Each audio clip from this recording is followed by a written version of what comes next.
Hi friends, welcome to my channel voice of Vishnuvardhan. Friends, మీకు తెలిసిందే కదా, Chennai Super Kings versus Lucknow super giants match Lucknow వేదికగా match జరిగింది. Toss గెలిచి బౌలింగ్ తీసుకున్న చెన్నై మంచిగానే బౌలింగ్ చేసింది.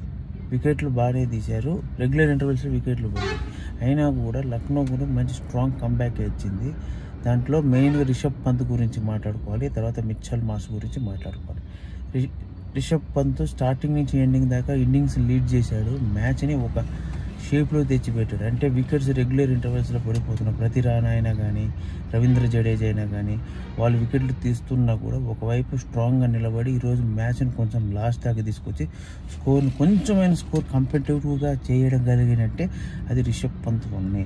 ఇన్ని రోజులు రిషబ్ పంత్ సరిగా ఆడలేకపోతున్నాడు అనుకున్నాం, కానీ ఈరోజు మంచి ఫామ్ కనపరిచాడు. మ్యాచ్ని వాళ్ళ స్థాయికి తగ్గట్టు వాళ్ళు నిలబెట్టుకోవడానికి ప్రయత్నించారు. అయితే దీంట్లో ఏమైందంటే, ఫస్ట్ ఇన్నింగ్స్లో రిషబ్ పంత్ 64 రన్స్ కొట్టాడు. తర్వాత మిచ్చల్ మార్ష్ 26 రన్స్ కొట్టాడు. అంతే, వాళ్ళిద్దరు తప్ప పెద్ద ఎవరు ఇంపాక్ట్ చూపించలేరు. ఒక అబ్దుల్ సమద్ మాత్రం 20 రన్లు కొట్టాడు లాస్ట్లో. దాంట్లో ఏమైపోయిందంటే స్కోర్ 166 అయిపోయింది.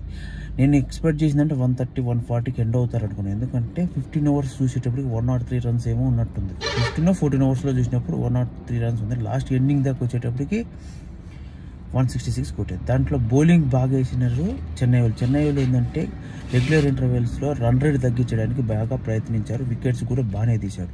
దాంట్లో మెయిన్గా రవీంద్ర జడేజా, నితీష్ రాణా వాళ్ళు బాగా తీశారు. ఇంకొక వికెట్ ఎవరికో పడినట్టుంది. దానివల్ల ఏంటంటే చెన్నై సూపర్ కింగ్స్ కొంచెం స్కోర్ 170 లోపల రిస్ట్రిక్ట్ చేసుకోవడానికి వెళ్ళిపోయింది. తర్వాత సెకండ్ బ్యాటింగ్కి వచ్చిన చెన్నై వాళ్ళు రెగ్యులర్ ఇంటర్వెల్స్లో వికెట్లు కోల్పోయినా కూడా వికెట్లు ఫస్ట్లో కూలిపోలేదు. 70 రన్స్ దాకా 1 వికెట్ ఉంది.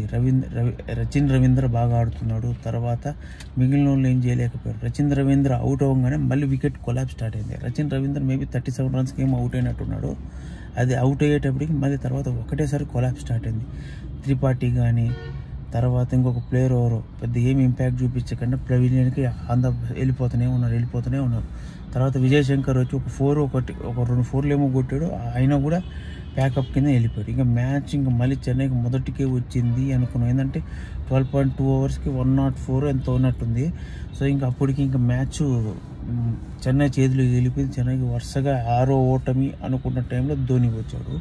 ధోని తర్వాత ఇంపాక్ట్ ప్లేయర్ కింద శివం దుబే వచ్చాడు. వీళ్ళిద్దరు కలిసి మ్యాచ్ని పూర్తిగా మార్చేశాడు. ఎందుకంటే శివం దుబే 43 రన్స్ కొట్టాడు. ధోని 26 రన్స్ కొట్టాడు. వీళ్ళిద్దరు మంచి పార్ట్నర్షిప్తో స్లోగా అయినా కూడా మ్యాచ్ చెన్నై గెలిచింది 19.3 ఓవర్స్ దాకా వచ్చి. తర్వాత లక్నో సూపర్ జెయింట్స్ బౌలింగ్ గురించి మాట్లాడుకుంటే మక్రమ్ ఒక వికెట్ తీశాడు. తర్వాత మిగిలిన వాళ్ళు ఆవేష్ ఖాన్ వాళ్ళందరూ కలిసి ఏదో వికెట్లు తీశారు, కానీ పెద్ద ఏమి ఇంపాక్ట్ చూపించారు. కానీ రన్ రేట్ మాత్రం స్లోగా అయిపోయింది. చాలా స్లోగా చెన్నై ఎంత స్లోగా ఆడిందంటే గెలిచింది కదరా. మళ్ళీ దీనికి కూడా రీజన్ అంటే ఏంటంటే 17 ఓవర్స్లో గెలవాల్సిన మ్యాచ్ 19.3. అంటే చెన్నై వారి హ్యాబిట్ ఏంది, ప్రతి మ్యాచ్ని లాస్ట్ దాకా తీసుకుపోయి ఏదో గెలిచినట్టు చూపించడానికి వాళ్ళు ప్రయత్నిస్తూ ఉంటారు ప్రతి మ్యాచ్. సో అది ఈ లాస్ట్ 5-6 మ్యాచెస్ తేడా కొట్టింది. ఈ మ్యాచ్లో కూడా ఏమైనా తేడా కొట్టుద్ది అనుకున్నాను, కానీ లాస్ట్లో ఫినిషింగ్గా మన ధోని శివం దుబే కలిసి మ్యాచ్ పూర్తిగా ఫినిష్ చేసేసారు. దాంతో లక్నో సూపర్ జెయింట్స్ ఓడిపోయింది. చెన్నై సూపర్ కింగ్స్ గెలిచింది. ఇంకా 3 బాల్ మిగిలి ఉండగానే చెన్నై సూపర్ కింగ్స్ కొట్టి గెలిచింది. దానివల్ల Chennai Super Kings point particular లాస్ట్కున్నా కూడా 2 మ్యాచెస్ గెలిచింది. రన్ రేట్ కొంచెం లో ఉండడం వల్ల సన్ రైజర్స్ కన్నా కింద ఉంది. దాన్ని బట్టి మీరు ఆలోచించుకోండి. చెన్నై సూపర్ కింగ్స్ ఇంకెంత ఇంప్రూవ్మెంట్ చూపించి మ్యాచ్లో ఇంకెంత గెలవాలి ఒకవేళ చెన్నై గెలవాలి. నేనేమనుకుంటా నేను సన్ రైజర్స్కి చెన్నైకి కొంచెం ఫేవర్. సో నేను వీళ్ళిద్దరు ఎవరైనా గెలిచినా పర్లేదు అనుకుంటాను. నేను మ్యాక్సిమంగా నాకు సన్ రైజర్స్ అంటే కొంచెం ఎక్కువ ఇష్టమే, కానీ ధోని సచిన్ టెండూల్కర్ తర్వాత ధోని అంటే కొంచెం సాఫ్ట్ కార్నర్ నాకు. దానివల్ల మ్యాచ్ వీళ్ళైనా గెలిస్తే వాళ్ళైనా గెలిస్తే అనుకుంటా వర్కం నేను.